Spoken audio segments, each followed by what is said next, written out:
نسألك الجنة ونعوذ بك من النار. اللهم إنك عفو تحب العفو فاعف عنا. اللهم إنك عفو تحب العفو فاعف عنا. اللهم إنك عفو تحب العفو فاعف عنا يا كريم. بسم الله الرحمن الرحيم. الحمد لله رب العالمين حمدا يوافي نعمه يكافئ مزيدا. يا ربنا لك الحمد كما ينبغي لجلال وجهك ولعظيم سلطانك. سبحانك لا نحصي ثناء عليك أنت كما أثنيت على نفسك. فلك الحمد حتى ترضى ولك الحمد إذا رضيت ولك الحمد بعد الرضا. اللهم صل وسلم على سيدنا محمد في الأولين وصل وسلم على سيدنا محمد في الآخرين وصل وسلم على سيدنا محمد في كل وقت وحين وصل وسلم على سيدنا محمد في الملأ الأعلى إلى يوم الدين وصل وسلم على سيدنا محمد حتى ترث الأرض ومن عليها أنت خير الوارثين. نويت تعلم وتعليم وتذكر وتذكير نفع الانتفاع والإفادة والاستفادة والحث على التمسك بكتاب الله وبسنة رسوله صلى الله عليه وعلى آله وصحبه وسلم ودعاء إلى الهدى ودلالة على الخير ابتغاء وجه الله ومرضاته وقربه وثوابه سبحانه وتعالى.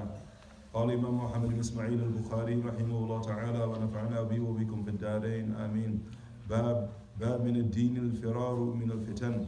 وبه إليه قال حدثنا عبد الله بن مسلمة عن مالك عن عبد الرحمن بن عبد الله ابن عبد الرحمن ابن أبي صعصعة عن أبيه عن أبي سعيد الخدري رضي الله تعالى عنهما أنه قال رسول الله صلى الله عليه وعلى آله وصحبه وسلم يوشك أن يكون خير مال المسلم غنم يتبعه بها شعف الجبال ومواقع القطر يفر بدينه من الفتن. Tradition of the Prophet sallallahu alaihi wasallam that Imam Bukhari here inshallah ta'ala brings Yubawib. It is called the chapter that is that's fleeing of religion is fleeing due to tribulations. The Prophet sallallahu alaihi wasallam said, fleeing tribulation is from religion. Abdullah ibn Maslama related to us on the authority of Malik, on the authority of Abdurrahman ibn Abdullah ibn Abdurrahman ibn Sa'sa, on the authority of his father, on the authority of Abu Sa'id al-Khudri, who said, the Messenger of God sallallahu alayhi wasallam, may the prayers and peace of God be upon him, said, the best of wealth of a Muslim is on the verge of being livestock, with which he pursues the peaks of mountains and the places where rain falls, fleeing tribulations with his religion. The tradition of the Prophet sallallahu alaihi wasallam is a well-known tradition. Imam Al Bukhari rahimahullah ta'ala, some of us were blessed inside of the trodden path, which we call them, to read Kitaab al-Fitan, to read the actual book of tribulations, and similar to the tradition on the authority of Sayyidina Abu Sa'id radiallahu anhu. Imam Al Bukhari brings it there. He brings it in the chapter al-Fitan. He also brings it likewise radiallahu anhu, notably in his connections in that regard, in the chapter of Raqa'iq. Is a classical term employed by Al-Bukhari and others that relates to the science of tasawwuf, that which softens the heart and makes the heart and the soul tender, radiallahu anhu. So the tradition of Imam Bukhari rahimahullah ta'ala is paramount. The basis of it obviously is protection and preservation of one's religion. That is what life is about. As we know, kullu nafs dha'iqat al-maut, and Allah subhanahu wa ta'ala, in the moments in which we're in, as reminders ultimately of mortality. That each and every single one of us, a dunya qantara, a dunya mazra'a, a dunya is a plantation, a dunya is a bridge, fa'buruha, la ta'muruha. Pass over it, do not build upon it, do not establish yourself inside a world that is ultimately temporal in nature. Wa kullu nafsin dha'iqat al-maut. And as Allah subhanahu wa ta'ala reminds us, that every single one of us shall taste of death. وَنَبْلُوكُمْ بِالشَّرِّ وَالْخَيْرِ fitnah, and as Allah subhanahu wa ta'ala says, and we shall test you, we shall test you, we'll all taste of death, and we shall test you of evil, and we shall test you of good. Allah subhanahu wa ta'ala says, as a trial and tribulation for each and every single one of us. And the trial and tribulation ultimately is that that in any situation or any circumstance we find ourselves, are we able to be of those who preserve our religion?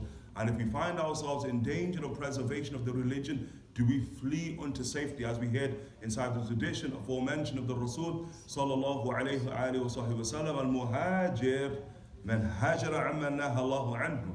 That the muhajir, the true migrant, is the one who flees. Yani, that's a migrant. The one who flees is the one who flees from, who protects himself from, who casts away from himself anything that Allah subhanahu wa ta'ala has prohibited. The most precious thing we have, yani, is not life. The most precious thing we have is religion in and of itself. That is the most precious thing. That is the first kulliyah, that is the first universal, that everything that Allah subhanahu wa ta'ala gave us was meant to protect and preserve, including our life. Our life is about the preservation of the religion of Allah subhanahu wa ta'ala. Very, very important. And we find ultimately places of safety and security, often they found inside the rijal of Allah subhanahu wa ta'ala, the great men of Allah subhanahu wa ta'ala, those who preserve the religion of Allah subhanahu wa ta'ala in themselves. As the Prophet sallallahu alayhi wa alihi wa sahbihi wasallam said, existing in each and every single time, uduluhu, those upright people. He mentioned sallallahu alayhi wa alihi wa sahbihi wasallam. And looking at the tradition, he related, Imam Al Bukhari rahimahullah ta'ala related on the authority of Abdullah ibn Maslama. This Abdullah ibn Maslama, mashallah, tabarakallah, a great example, radiallahu anhu, teacher of Imam Malik, as you see in this transmission. A student of Malik, and Malikin, student of Malik, and a teacher of Malik, radiallahu ta'ala anhu warda. And one of those few people who was both a teacher of Malik and a student of Malik, radiallahu ta'ala anhu wardahu, at the very same time, Abdullah ibn Maslama, and he's more often known as Al-Qa'nabi, radiallahu anhu, Al-Qa'nabi, radiallahu ta'ala anhu warda, mashallah, tabarakallah. And it helps us, mashallah, in the context, many of us in times of our life, we find ourselves in tribulation. And that's why the Sahaba, which generally our durus center around the Sahaba, mashallah, tabarakallah, that the Sahaba show us potential. Because what type of trial and tribulation did they find themselves in at some point in their life? And look where Allah subhanahu wa ta'ala took them, radiallahu anhu warda. Hakada they tell us about the great Al-Qa'nabi, Abdullah bin Maslama, radiallahu anhu warda, that he was a drunkard, radiallahu ta'ala anhu warda, a drunkard.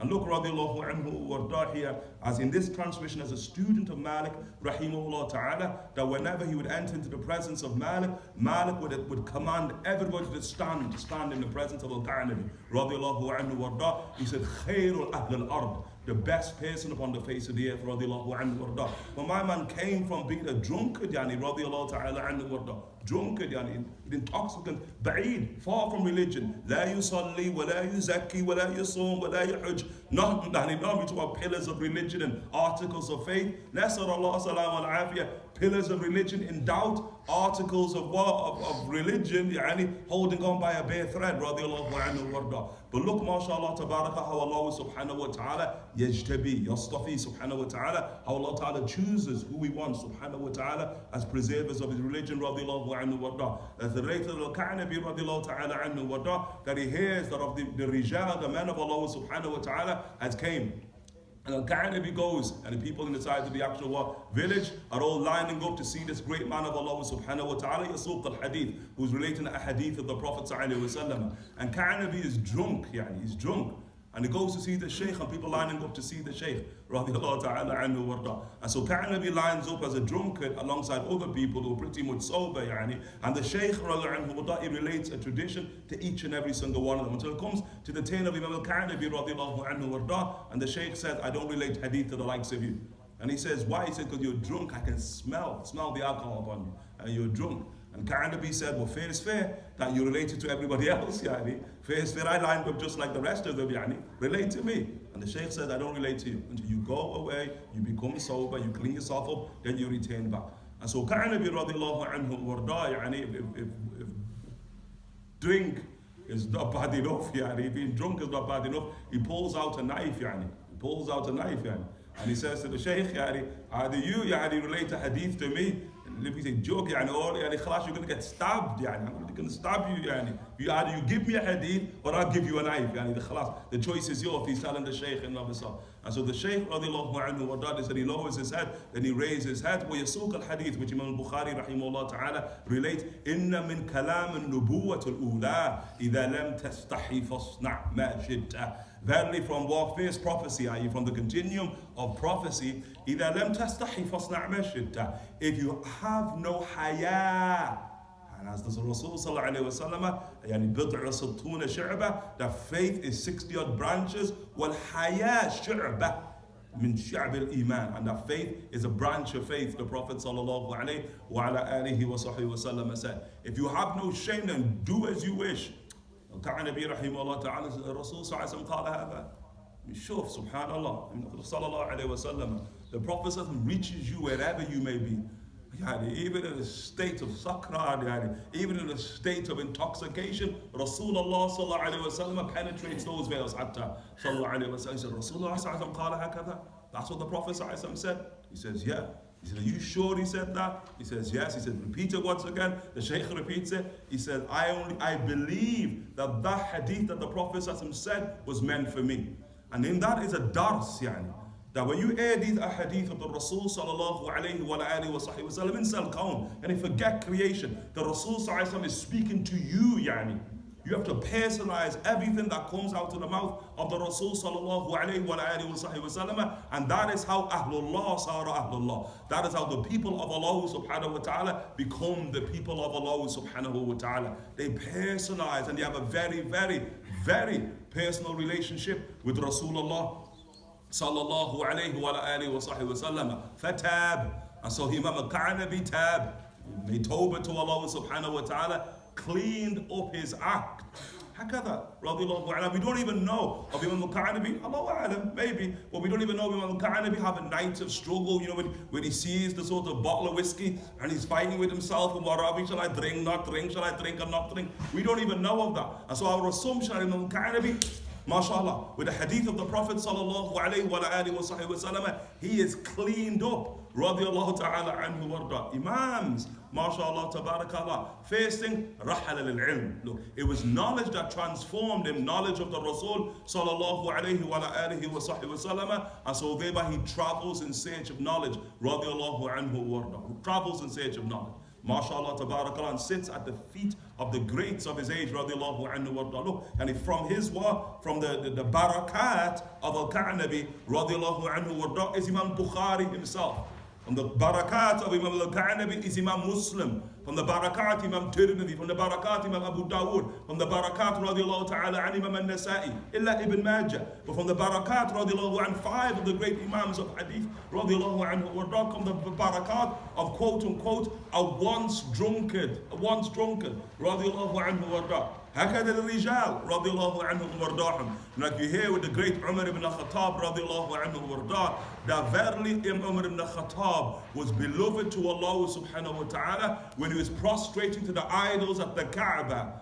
هكذا أهل الله يعني. And he can't be beloved to Allah subhanahu wa ta'ala when he was drunk, radiallahu anhu warda, because Allah subhanahu wa ta'ala knew the sir that he cast, the secret that he cast into the heart of Al-Ka'nabi, Abdullah ibn Maslama, radiallahu anhu warda. Shuf yani. Imam Malik, the author of the Muwatta, the half of the Muwatta, Imam Malik teaches to Ka'nabi, and the other half, Ka'nabi teaches to Imam Malik, rahimahullah ta'ala. Kayf yani, subhanallah. The greatest, some say the greatest of the students of the Rawi of the Muwatta is Al-Ka'nabi, Abdullah ibn Maslama. And what we want from it, look where he was in a state of fitan. But mashallah, tabarakallah, fled to an imam, and then fled to imams, radiallahu anhu, rahal, mashallah, tabarakallah. Allah ta'ala bless Al-Ka'nabi. Although the Gharib, the Faqih, when you read about Al-Ka'nabi, of the Gharib, Islam got to the bottom of it. Why? The Imam Al-Ka'nabi, in our context of the Ansar, love of the Ansar, Imaan, is that Imam Al-Ka'nabi, he fled to the Yemen. He goes to the Yemen, and he goes to Sana'a. And he goes to the great Imam of the age of Sana'a, Imam Abdul Razak al-San'ani, radiallahu anhu warda. But San'ani, radiallahu anhu, he didn't allow Al-Ka'nabi to enter into his majlis. Allah ta'ala alam, why? And that's a standard that the Imams have, radiallahu anhu warda. It's not easy, subhanallah. The age in which we live in, Allah, I haven't heard that one of the Imams of religion say that us ragamuffins can get into their durus, As bad as we are, we can sit in front of the greats of the age in which we live in. There was an age when it was not like that at all, To get into the majalis of the greats as a great was difficult. Radiallahu anhum wardahum. And that is why we should take advantage of the age. And we should take advantage of the people of the age. MashaAllah, tabarakallah. And it's the adl of Allah subhanahu wa ta'ala. Just as Allah is at the age of Satar, just as Allah subhanahu wa ta'ala veils adult dictates, he unveils, subhanahu wa ta'ala. And so in the age of veiling, Allah subhanahu wa ta'ala has also unveiled from his people, subhanahu wa ta'ala, such that you and I, we ragged, we ragged outwardly, we ragged inwardly of heart, we're just ragged, ragged. But Allah subhanahu wa ta'ala has removed veils upon veils upon veils and has made it easy. I mean, easy to go and sit in the presence of Allah subhanahu wa ta'ala's people. MashaAllah, tabarakallah. Take advantage of that, because it's possibly in the presence of Allah subhanahu wa ta'ala's people, when they mention the Rasul sallallahu alayhi wa alihi wa sahbihi wa sallam, that is what will change you. That is what will change your fortune, quote unquote, with him subhanahu and with his Prophet sallallahu alayhi وعلى آله وصحبه وسلم. عبد الله بن مسلمة عن مالك عن عبد الرحمن بن عبد الله بن عبد الرحمن بن أبي صعصعة عن أبيه عن أبي سعيد الخدري رضي الله عنه وارضاه. The great Imams of the Sahaba, of likewise of the Ansar رضي الله تعالى عنه وارضاه. They say the most knowledgeable man of the youngsters from amongst the companions رضي الله تعالى عنه وارضاه, saying Abu Sa'id al-Khudri رضي الله عنه وارضاه, the most prolific of those who relate on behalf of the Prophet sallallahu alayhi wa alihi wa sahbihi wa sallam from amongst the Sahaba. Khazraji radiallahu ta'ala anhu wa Ibn Shahid, the son of the great Shahid radiallahu ta'ala anhu wa Malik ibn Sinan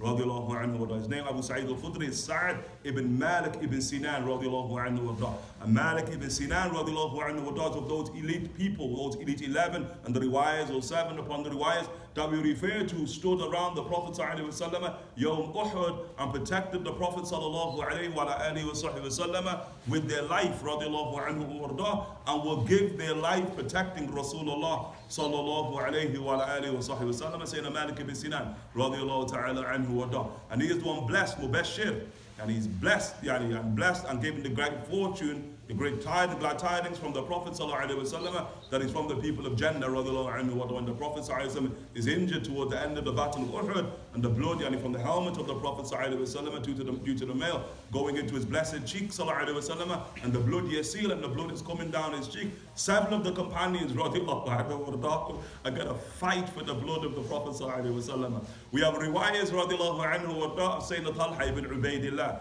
radiallahu anhu fighting for that blood of the Rasul, and trying to suck the blood of the sucking the blood of the Prophet from his cheek, sallallahu alayhi wa sallam, Talha ibn Ubaidillah. And the Prophet said, muj ya Talha, muj, spit it out. The Prophet said, hakada Sayyidina Talha radiallahu anhu, swallowing the blood of Rasulullah sallallahu alayhi wa alihi wa sallam for the mawqif. In that situation, radiallahu anhu. Likewise, we also hear on behalf of Sayyidina Malik ibn Sinan, the father of Sayyidina Abu Sa'id al-Khudri rahimahullah ta'ala, that he begins to wipe the actual blood of the Prophet sallallahu alayhi wa sallam, and then he begins to suck the blood of the Rasul sallallahu alayhi wa sallam. And the riwayah that he starts, before swallowing, he's chewing the blood. Hakada the Prophet sallallahu alayhi wa sallam, and he said, yeah, Malik ibn Sinan. The Prophet said, yeah, Malik ibn Sinan, you drink the blood, you're drinking the blood. And he said, I drink the blood of Rasulullah. Hakada he says to the Prophet sallallahu alayhi wa sallam, and the Prophet sallallahu alayhi wa sallam says, whosever blood intermingled with my blood will not touch fire. Hakada the Prophet ﷺ says right to him, radiallahu anhu. In another riwayah, the Prophet ﷺ shouted Uhud in that mawqif. The Prophet ﷺ said, whoever wants to gaze at a man, look upon a man whose blood has intermingled with my blood, look upon Sayyidina Malik ibn Sinan radiallahu ta'ala anhu warda, that great companion, the father, mashallah, tabarakallah, radiallahu anhu warda. Look up the greats of the Sahaba radiallahu anhu warda. You see, not only are they great, but they bring forth great individuals radiallahu ta'ala anhu warda. On that day, mashallah, tabarak, Yawm Uhud, when he brings radiallahu anhu, he's only 13 years of age, in Abu Sa'id al-Khudri, the son, and he comes Uhud with his father radiallahu anhu warda, and he wants to go to battle, go forth with the Rasul sallallahu alayhi wa alihi wa sallam at 13 years of age. And it's important for us, the age of Atfal, the age of Atal, they say, and these, sorry, I just can't resist that. These funny people, when they say hum, hum rijal wa nahnu rijal. How can one of the statements they say, hum rijal wa nahnu rijal. La hawla wa la quwwata illa billah. They say about the early people, they are men and we too are men. Funny people, you're going to say that. Hum rijal wa nahnu rijal. Hum rijal wa nahnu atfal. That's the best. They're men and we are children. We're in the age of children with beards, and maybe that's the age of it. Look at 13 years of age, Rijal, even when from a perspective they're still atfal, even when they're still children. Because when he's there trying to get into the army with the Rasul for Uhud, radiallahu anhu warda, remember you can get into the narratives of the munafiqun, quote unquote rijal. You had 300 and flee from the army of Uhud, radiallahu anhu warda. And there's a 13-year-old who's trying to get into the army of the Prophet sallallahu alayhi wa sallam, and his father, Malik ibn Sinan, just takes him by the hand. And he says, Ya Rasulullah, look, his physique has not even developed yet. You got the point, I mean, he's still young, like his physique, he doesn't have the physique of a rajul.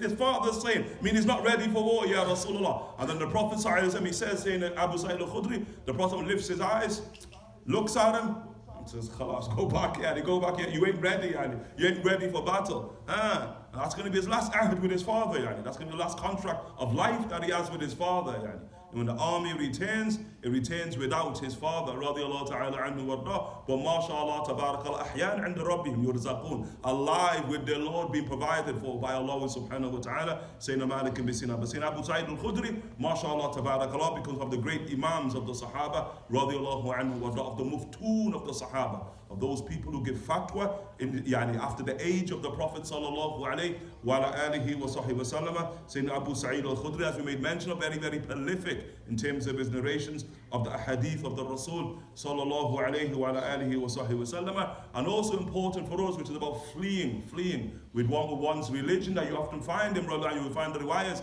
of him, radiallahu anhu, when the fitnah would descend upon Medina to Munawwara of Medina to Nabi sallallahu alayhi wa alihi wa sahbihi wa sallam, is of those who lives the tradition. And we often say, and it's really important, if you get into the issue of the science of Rijal, the depths of the biography of the Rijal, of the men of traditions in and of themselves, radiallahu anhum warda, you're going to find the hadith that they relate, they live.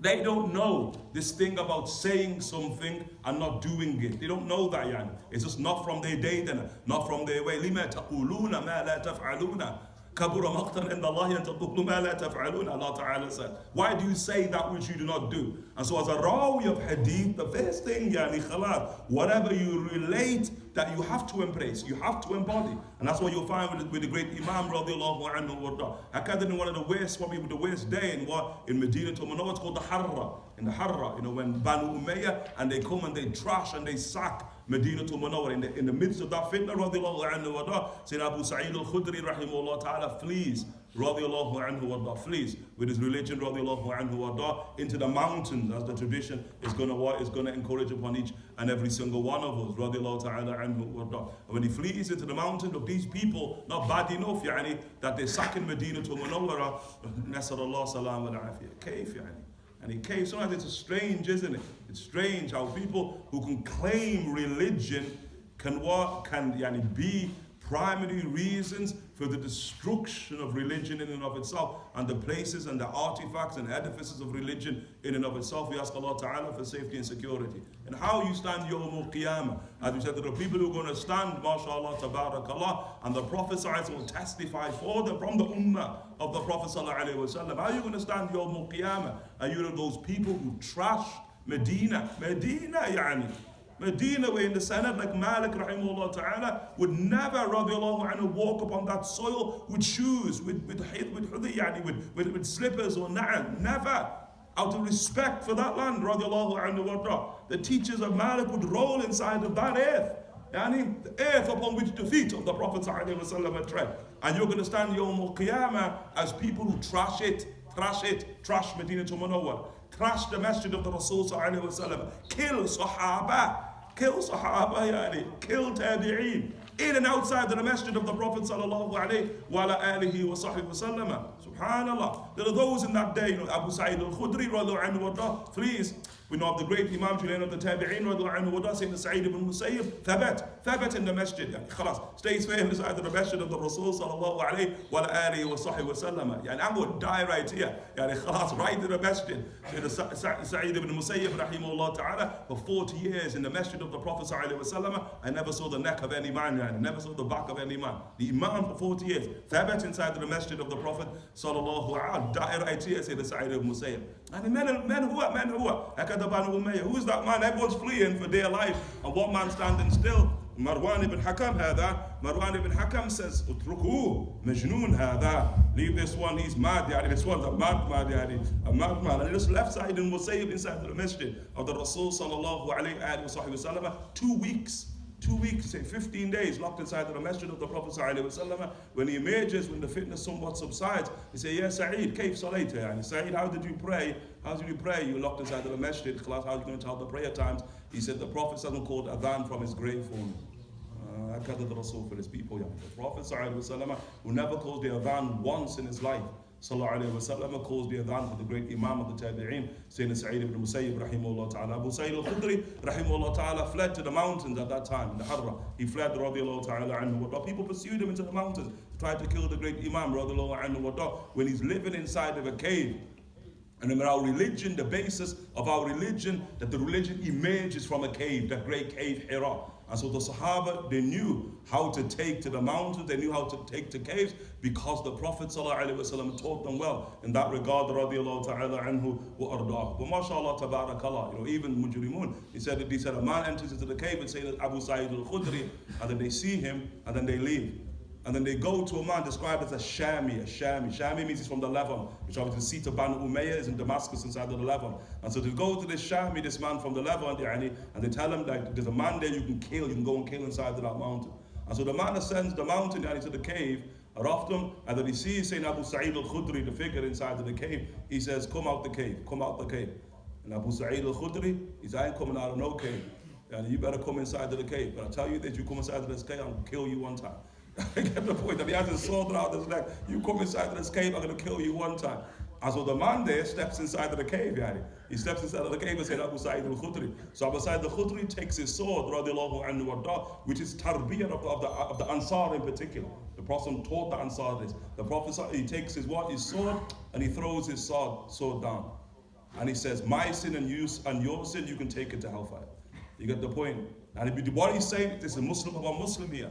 And the Sahaba in particular, the Ansar, are not going to unsheathe against Muslims. Radiallahu anhu wa Yesterday we heard about the great radiallahu anhu Muhammad bin Maslama, radiallahu anhu wa Muhammad bin Maslama, radiallahu anhu, the fitn of the Sahaba, Muslim upon Muslim, radiallahu anhu wa and he broke his sword, smashed his sword, radiallahu anhu wa The riwayah that he took a sword of khashab. And people who train can know what the shina, yani. He just took a shina, yani, a sword of wood, yani, of wood. I ain't gonna bother anybody, I can't say Muhammad bin Maslama, bodyguard, enforcer, why? Because the Prophet sallallahu alayhi wa sallam taught him explicitly what to do in times of fitnah. And then the man looks at Abu Sa'id al-Khudri and says, are you Abu Sa'id al-Khudri? He says, are you Abu Sa'id al-Khudri? He goes, Naam ana huwa. And he says, seek forgiveness for me. And hakada, mashallah. Hakada, seek forgiveness for me. That Allah subhanahu wa ta'ala forgives him for what he's in the midst of. Nasallallahu salam and afiyah. Radiallahu ta'ala anhu wa the great Imam anhu wa he relates this tradition that the Messenger of Allah sallallahu alayhi wa sallam, yushiku an yakuna khair ma'al Muslim, that we're on the verge of, can also be of them, it can be translated as well, that what is rapidly approaching, I can understand the word awshaka here inside of the context here, that the best wealth of a Muslim will be sheep. Hakada first and foremost, the best wealth of a Muslim will be sheep. I remember the Prophet sallallahu alaihi wasallam, the rule which we take from this context, that the Prophet sallallahu alaihi wasallam is speaking about times of tribulation. Fitn, as the end of the tradition is going to clarify. Yani if we're not in a time of tribulation, then there's no such thing as times of tribulation.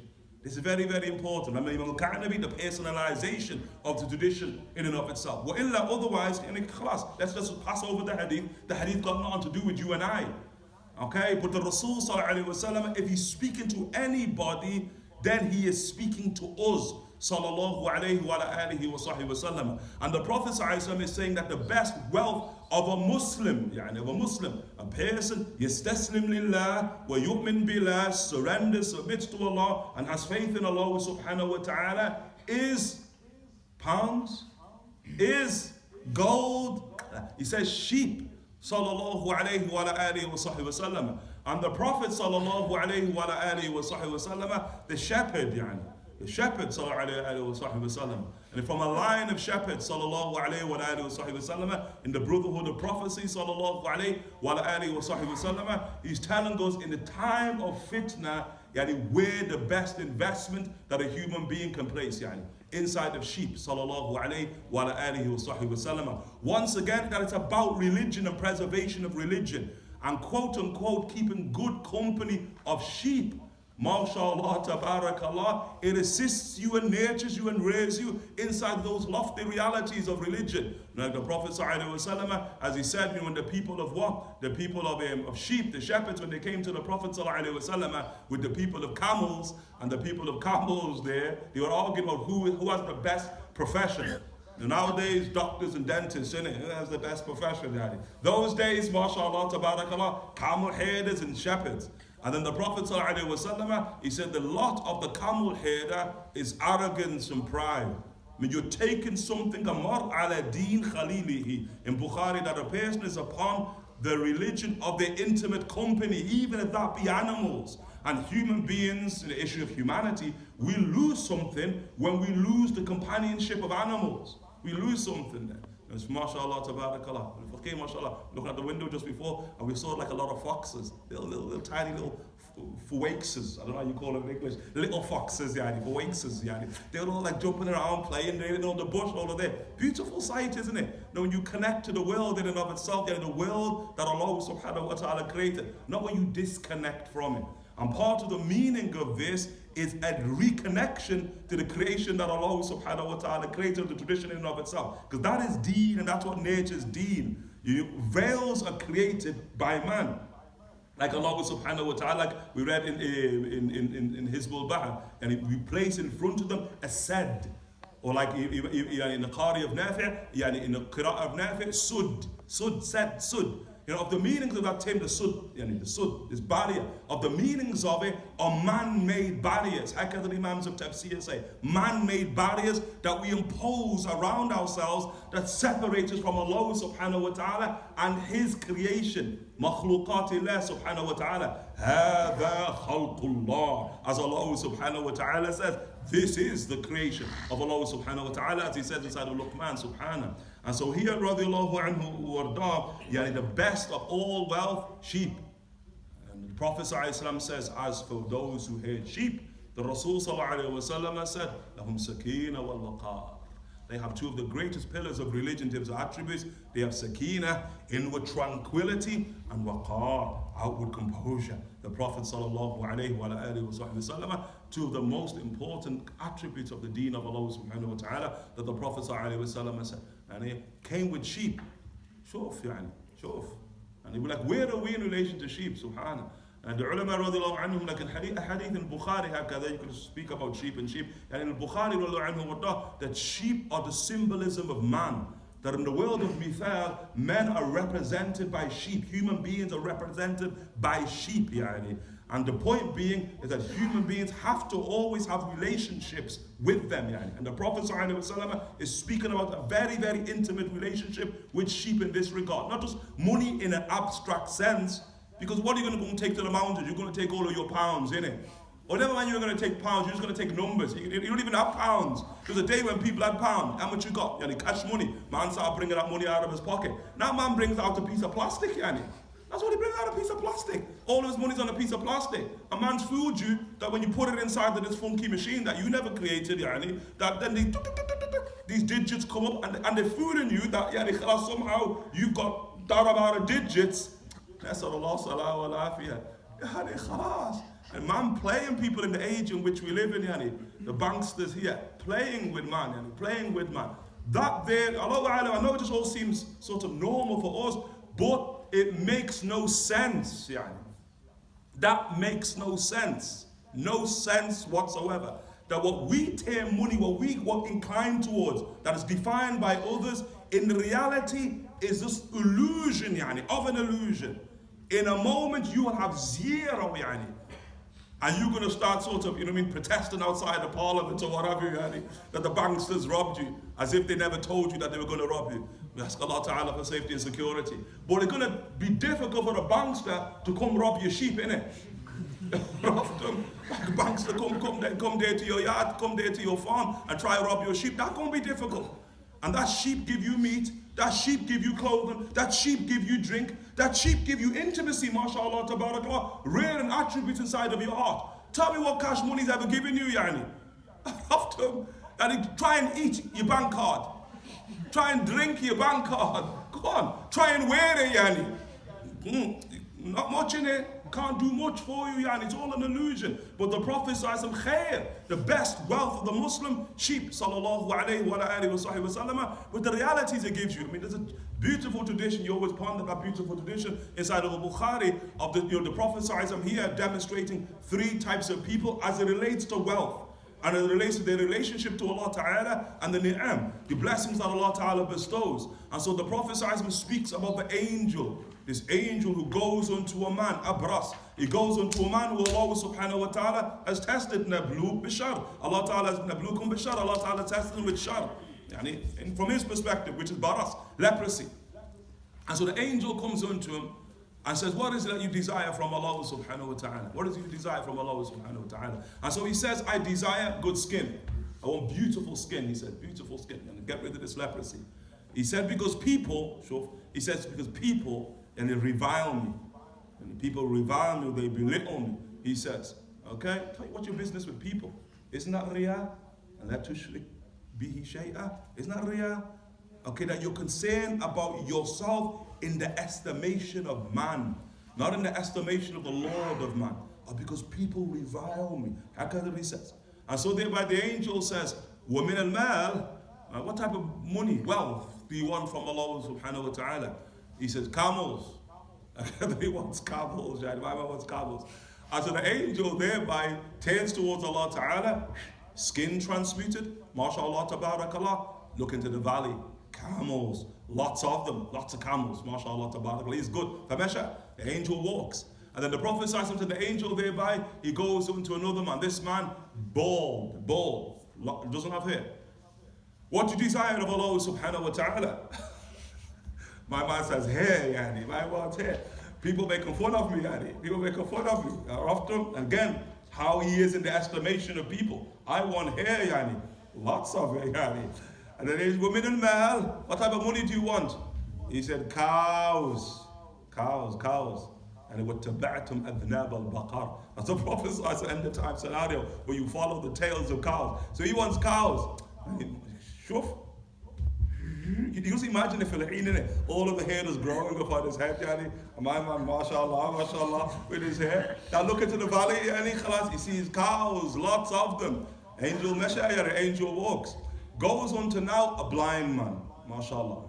Radiallahu anhu, blindness. When the sifat of the Sahaba, anhu, it's strange, and it's a strange reality that overwhelming amount, and what I mean by that, great amount of companions will go blind by the end of their life. Radiallahu anhum, go blind.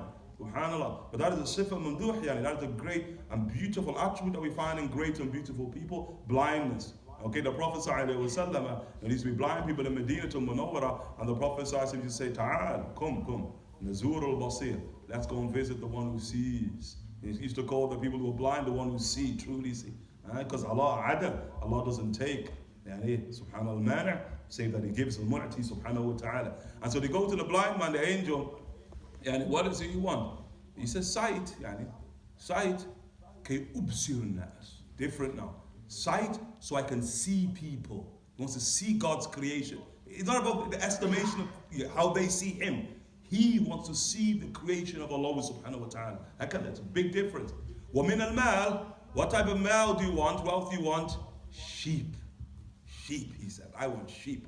Look into the valley. And you can look into the valley, and you can see. First thing he's going to see, sheep, First thing you see. Then the angel leaves, khalas. And then as the hadith plays itself out, the angel comes back, after a while. It shows you how money affects, And this is how a camel will affect you, or a cow will affect you. What about all that glitters is certainly not gold, yani. It is certainly not gold in the age in which we live in. All of that glittering and shiny, quote unquote, cash money, yani. That is certainly not gold. And we've been fooled. We're Dick Whittingtons of the age, innit? We've just been fooled, yani. And so, the angel comes back like an angel. That's why you should be careful when you meet people, even if you know a person, because you don't even know a person, not even the person that you actually think that you know. That khalas, what happens is the angel comes back transmuted now as a what? As a leper. He comes back as a leper and he goes to the former leper. Oh, leper, poor man. The actual valley is, he's saying, the valley is, have separated me from my homeland. Can you give me some of the wealth that Allah subhanahu wa ta'ala has given you so I can just reach home, yani? And as we know, yani, that's just a basic right of zakah, innit? Abir sabil, yani. It's just a basic, one of the 8 categories of zakah. It ain't there even in your money, period, yani. Just, yani, khalas. Can you give me some money that Allah ta'ala has given you? Allah? Give me what, yani? I can't really say, Allah give me what? Yani, Ab and Jed. He's saying, this wealth, tawaraf, I've inherited it from my forefathers. You telling me Allah ta'ala gave him? What happened, yani? What did the camel do? That is the big question, yani. Sister, now you forgot Allah subhanahu wa ta'ala. Didn't you used to be a leper like me? No. I've always had this good skin like this, you know what I mean? I can't really say it. He's even forgot himself, the ni'mah Allah ta'ala has bestowed him. Now look at the angel, the idol, the angel. If it's not as you say it is, may Allah ta'ala return you back to the way you were. You could just imagine it in Heenan and like all the leprosy come back, he's looking for his camels, camel disappeared, every single one of them gone, everything disappeared. Why? Because he lied upon Allah subhanahu wa ta'ala. يَفْتِرُونَ الْكَذِبَ عَلَى اللَّهِ. Yani just inventing lies upon Allah subhanahu wa ta'ala. Goes the next man, you know what I mean, the bald man, yani, same thing, but he comes as a bald man. Help me, qata'ani, yani, I can't reach my homeland. Assist me some of the wealth Allah ta'ala has given you. What did the cow do in it? What did the cow do? What? Wealth from Allah ta'ala, Ab and Jad. Nah, this is my wealth. I've taken forefather on forefather, all inheritance, not from Allah ta'ala. Oh, I recognize you. Did you used to be bald like me? Nah. Nah, you got to get the wrong lad here. Nah, I've always had this hair, this nice flowing hair. I can't really say, if it's not as you say it is, Yani, may Allah Ta'ala retain you back to the way you were.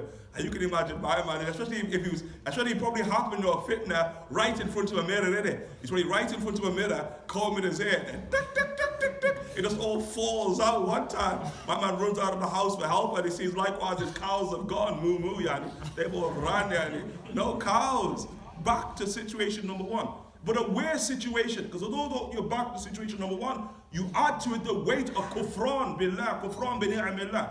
You've rejected, you're ungrateful for blessings Allah Ta'ala has bestowed. That is a weighty thing to carry Yawm al-Qiyamah. And then Nasrullah salam alaihi, alhamdulillah, he goes unto whom? The former blind man. As a blind man, I can't reach my homeland, etc. He said, can you give me some of the wealth that Allah subhanahu wa ta'ala has evidently given you? He said, yeah, this is wealth of Allah. Hada mal Allah, mal Allah. He said, take whatever you want. That's what sheep do. And the Prophet is telling us this is what sheep do. And this is a very, very, very important conversation that each and every single one of us need to have. You know, Islam is about living right. And we live wrong. There are those people who tell us this, and a lot of us, we're going to experience this, you know, when the truth be known. We're going to experience it, the difficulty of being Muslim in the age in which we live in. Okay? Difficult. You can sit in 1,001 durus of the kibar. At the faqir, Nasrullah salam al afiyah, we know of people who've sat in front of the kibar and sat in front of the greats for a prolonged period of time, and the faqir, I'm telling you, at this point in time, don't even know whether they're Muslim or not, from their own admission. If they're Muslim, they're holding on to Islam by a strand, strand. What happened?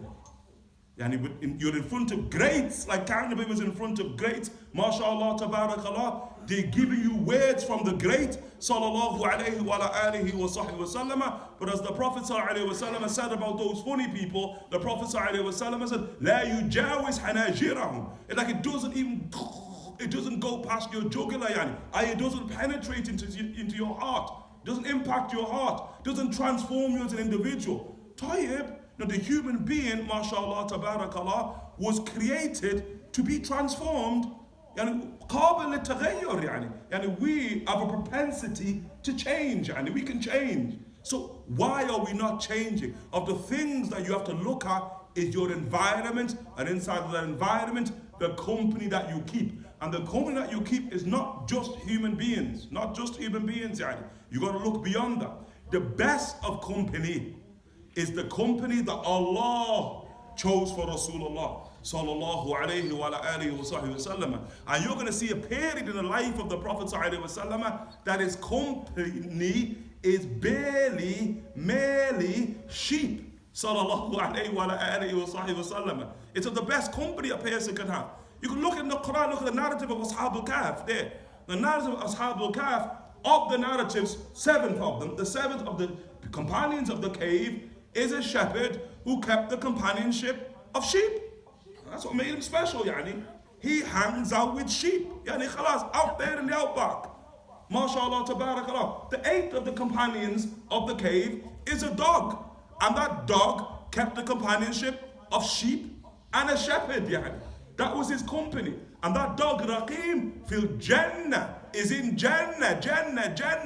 A dog who Allah Ta'ala sama, a dog who Allah Ta'ala mentions by name in paradise. I didn't mention the other 7 by name, subhanahu wa ta'ala. But what are the companies that he kept? Very, very important. We lose something when we lose right company. Lose something. And the asrar of Allah subhanahu wa ta'ala, the secrets of Allah subhanahu wa ta'ala, show where Allah subhanahu wa ta'ala places. It would be ghareeb for any one of us, if you actually study Ahlullah, the people of Allah subhanahu wa ta'ala, overwhelmingly, you're going to struggle to find people who never kept companionship with sheep. You're going to struggle to find that the people of Allah subhanahu wa ta'ala, they're with sheep. Hakada they are. Radiyallahu ta'ala anhum warda'hum. Best of wealth, the Prophet sallallahu alayhi wa alihi wa sahbihi wa sallam said. And the faqih only sort of stressing the point in the hope that some of us will begin to think about how do we change our situation. You get the point? We had a sheikh, radiallahu anhu, and have a sheikh, mashallah, tabarakallah. His name is Sheikh Abdul Hayy Amrawi, radiallahu anhu. He was the Imam Al Bukhari inside of him, the Qaraween inside of Fes. May Allah Ta'ala preserve him. MashaAllah, Abdul Hayy used to say, Durus al-Lugha, he used to say that, he said the Prophet sallallahu alayhi wa sallam had a lot of sheep. A lot of sheep he had, sallallahu alayhi wa sallam. And the Prophet sallallahu alayhi wa sallam gave every one of his sheep names. Every one. For us, they also look the same, innit? That old righteous joke, and they all look the same. So they just all look the same to us, the sheep. But they never all look the same to the Prophet ﷺ. He gave every one a name, which means he had a personal relationship with each and every single one of his sheep. Sallallahu alayhi wa sallam. And then Sheikh Abdul Hayy, Hafidhullah, would say that if the kuffar can name their dogs, we can name our sheep, innit? And there's a deep, profound wisdom in that. What is that? They have dogs. A dog is a man's best friend. Nah, I don't know about that. In the way of the Prophet ﷺ, sheep are a man's best friend. Okay? Or of man's best friend. And that's why you find, especially the awliya, radiallahu anhum warda'hum, think about it. And think about it seriously. Or often, they can have dogs in their house, we can have sheep in our house. Not that you should have one. I'm not saying that you should, but I'm just sort of saying, you can have dogs in your house. My man, there are men, who sleep with dogs. Literally and metaphorically, you get the point. They sleep with dogs, That's what Allah. Have you that age in which we live in? A'udhu billah. Araftum. I got the point. Dog licking you, all of that type of stuff. Dog licking you, That's not allowed. If you're licked by a dog, you could better go and roll in some dirt, wash yourself 7 times. Where are we, the Muslim, the Prophet Yukhatib here, where are we with sheep? I think that is a really important question, really important question inside the age in which we live in. Ghanamun sheep, with those sheep, he takes it to the cliff tops, to the hilltops, to the mountains. He hits the mountains. How can the Prophet sallallahu alayhi wa sallam said, there is something wrong. I'm just mentioning here, there's something wrong, abnormal of us living inside of these environments in which we live in. These sorts of cities and towns of the modern age. Not normal, yani. And point blank, and if people could say whatever they want to say, not conducive for us in the deen of Allah subhanahu wa ta'ala. Are often, inside of the cities in which we live, let's count the awliya of Allah subhanahu wa ta'ala. Let us count them, yani. Inside of these environments, and somehow we have sort of been made to believe that we can become who Allah ta'ala meant for us to become. I'm sorry, yani. There are conversations, quote unquote, that we have not yet had in the truest sense as an ummah, yani. And of the first conversations is where we should be living, yani. Are often where we should be living, that assists us in the religion. The heck of the Prophet ﷺ is saying, he's speaking about an age, and that age, yani, it's here, folks, and that's all, folks, yani. That's it, yani. This is Disney, live and direct, for each and every single one of that age is here, the age of fitnah in and of itself. And so where then are we living, yani? And how and where we're living does it affect our living with Him subhanahu wa ta'ala, our relationship with the Hayy al-Qayyum subhanahu wa ta'ala? How does it affect us? And often religion become a mere shell in the age in which we live in. Human beings just become suwarun qa'ima, the statues bereft, no life force of faith, and no life force of tazkiyah, of true purification defined inside of the human beings in the age in which we live in. And none of us, nobody's thinking about sheep. And I mean just even thinking about it as an option. Yani, nobody's even thinking about yani, the outback, mountains, what have you. Nobody's even thinking about it. Nobody. And look, us, we can live in like Oldham, you can even live in Liverpool, places like that, and you could be staring at the mountains right in front of your eyes, and you never been thinking about one day, yani, mean you have an appointment. We don't even go there periodically, many of us. You can نتردد عليه يعني عرفتم, to see the creation of Allah subhanahu wa ta'ala. To see, يعني, إِنَّ عَرَضْنَا الْأَمَانَ عَلَى السَّمَاوَاتِ وَالْأَرْضِ وَالْجِبَالِ, that verily we offered the amana, the trust, to the heaven, sky. We're like cows, we don't see the sky. To the earth, يعني, we don't engage the earth. وَالْجِبَالِ, and the mountains, we don't engage the mountains. يعني, MashaAllah, tabarakallah. We ask Allah Ta'ala, يَتْبَعُهَا بِهَا شَعْفَ الْجِبَالِ, that they will take their sheep to the hilltops, to the mountaintops. The Prophet ﷺ, وَمَوَاقِعَ الْقَطَرِ, مواقع القطر, look kalam the Rasul sallallahu alayhi wa sallam, the places where rain falls. How do they tell us, mashallah, tabarakallah, that when you hit the mountains or you hit the outback, you gotta make sure you're close to water source. They'll tell you that today, yani, that today, very, very important. If you get land, and we should be thinking about land, man being duped, yani, man going to spend like $500,000 or what have you upon a yard, and the only water they've got is a tap that comes from the local water board, yani. And they deem themselves to be rich, man. That water board will cut off that water one time, yani. And then where are you going to be with your $500,000 yard, yani, or your 1 million yard? Where are you going to be? Like, you never even thought, yani. Masajid, mosques, never even thought about cracking open a well. Naveed, there, what are you doing on your phone there, Naveed? Yeah, put the phone down. You one of those people climb on the masjid in and of itself. This masjid in Greengate, have you ever thought about cracking open a well? Having a well? And not be thinking, well, what do you mean? Got taps, yani. Got running water. You're going to cast us back to the Stone Age and all of that type of stuff. You're going to be cast back to an age, yani, and that age you will not like it, yani, when you're cast into it. We don't even think as an ummah of having our own water sources, yani. We don't even think about that.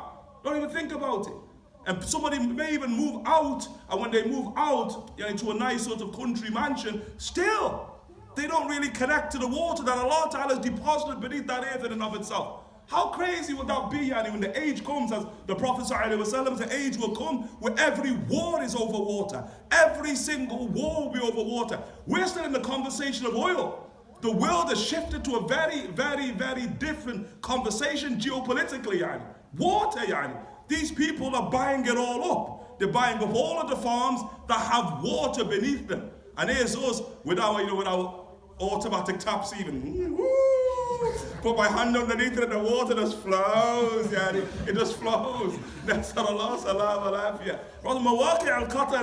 We've got to get back and connect to the water in and of itself. Flee. The Prophet ﷺ, he flees from religion with his religion.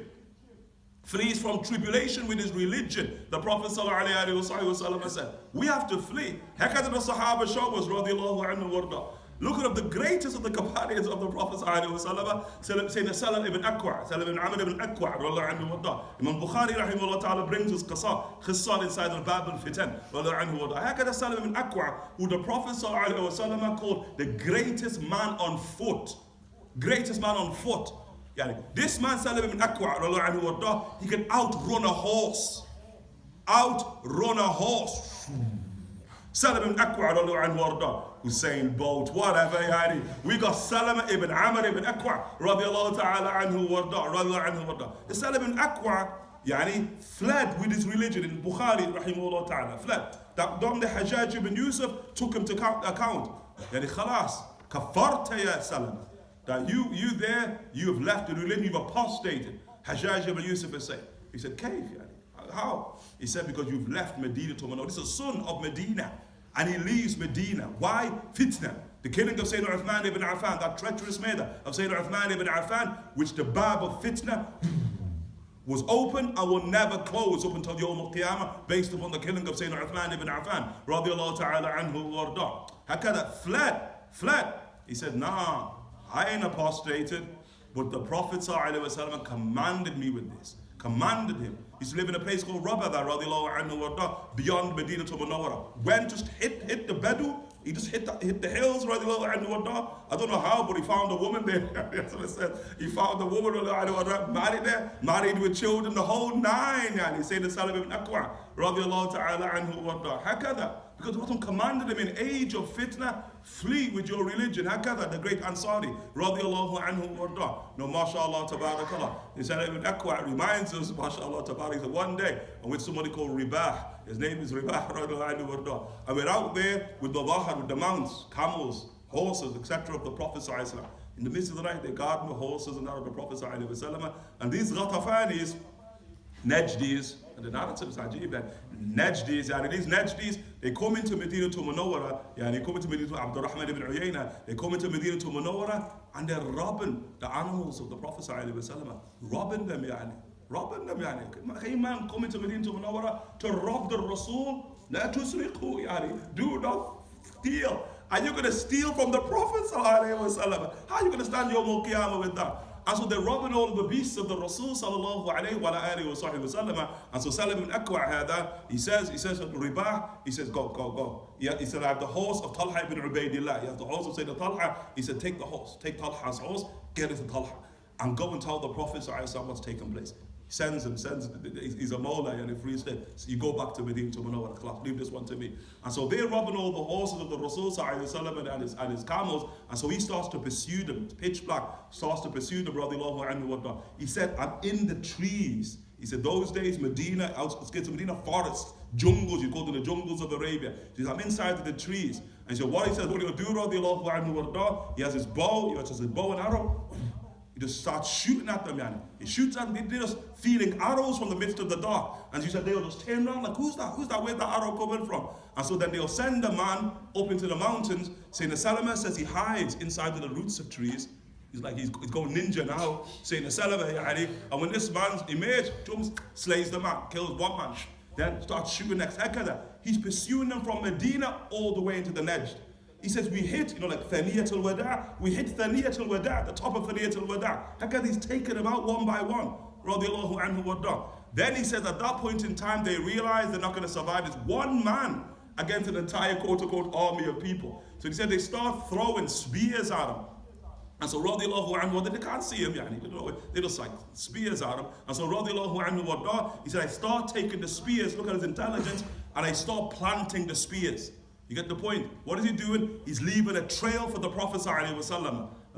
So he starts taking the spears, planting the spears one by one. He says, then, because they've been taken up one by one, they start throwing off their clothes. You want to make their rides lighter so they can move faster. He said, I start taking them and I'm leaving this trail for the Prophet ﷺ. He said, in the end, they said, 8 men go forth. 8 men go forth, find this man.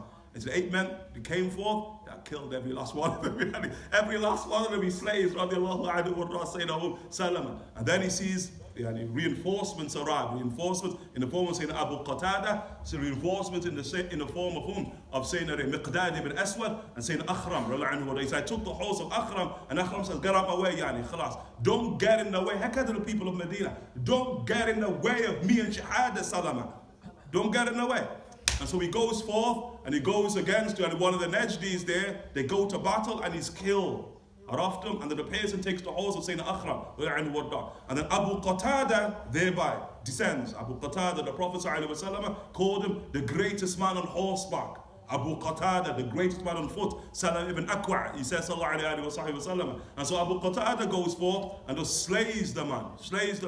And then the Najdis retreat, and then the Prophet ﷺ arrives, 500 strong. The Prophet sallallahu alayhi wa sallam arrived because man robbed his animals.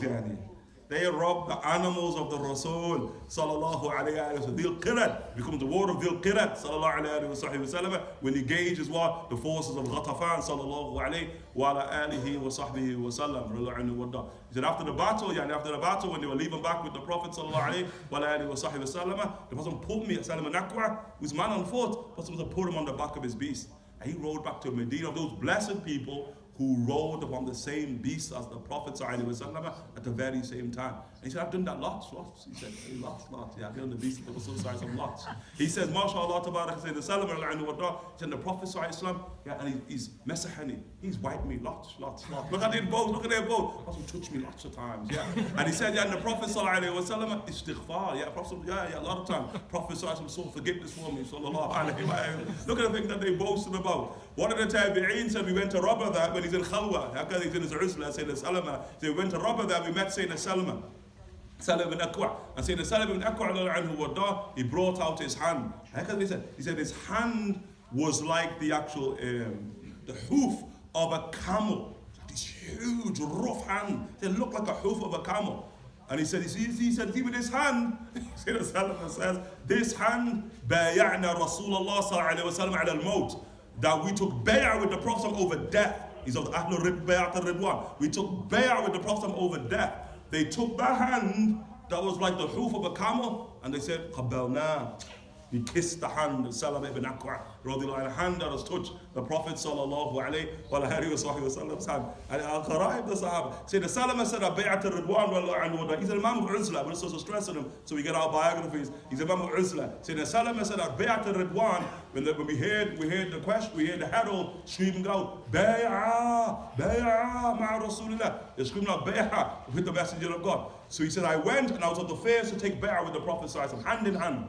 Okay, you're dealing with the Bay'at al-Ridwan, roughly like around 700 people with the Prophet sallallahu alayhi wa sallam. He's given Bay'ah sallallahu alayhi wa sallam with the Sahaba. And so Sayyidina Salama said, there I am taking Bay'ah with the Prophet sallallahu alayhi wa sallam, the first people, hand in hand. Then the Prophet moves beyond them to take Bay'ah with the next group. Salama reappears again. Once again to take Bay'ah in the hands of the Prophet sallallahu alayhi wa sallam. And then Khalas Prophet goes to the last group. Salama reappears again. He said, I took bay'ah with the first of them, the midst of them, and the last of them in Bay'at al-Ridwan, radiallahu anhum wa ardahum. And that's a man of Uzla. And the point we're stressing him, we want examples of people who lived the tradition. Abu Sa'id al-Khudri lived the tradition, the likes of Salam ibn Akwa lived the tradition. All of the early Muhajirun lived that tradition. In the mountains, that's where you find all of them. Abu Bakr, Ali ibn Abi Talib, Zubayr ibn Awam, all of those early people, Sayyidina Sa'd ibn Abi Waqqas, you'll find them inside of the mountains. That's where the religion began. And that's where the religion, if you understand the narratives, will likewise end, regardless of us living in our mashallah, tabarakallah. We ask Allah ta'ala for tawfiq, inshallah ta'ala. Wa sallallahu ala Sayyidina Muhammadin wa ala alihi wa sahbihi wa sallam. Ashhadu an la ilaha illallah, nastaghfirullah. نسألك الجنة ونعوذ بك من النار نشهد أن لا إله إلا الله نستغفر الله نسألك الجنة ونعوذ بك من النار نشهد أن لا إله إلا الله نستغفر الله نسألك الجنة ونعوذ بك من النار اللهم إنك عفو تحب العفو فاعف عنا اللهم إنك عفو تحب العفو فاعف عنا اللهم إنك عفو تحب العفو فاعف عنا يا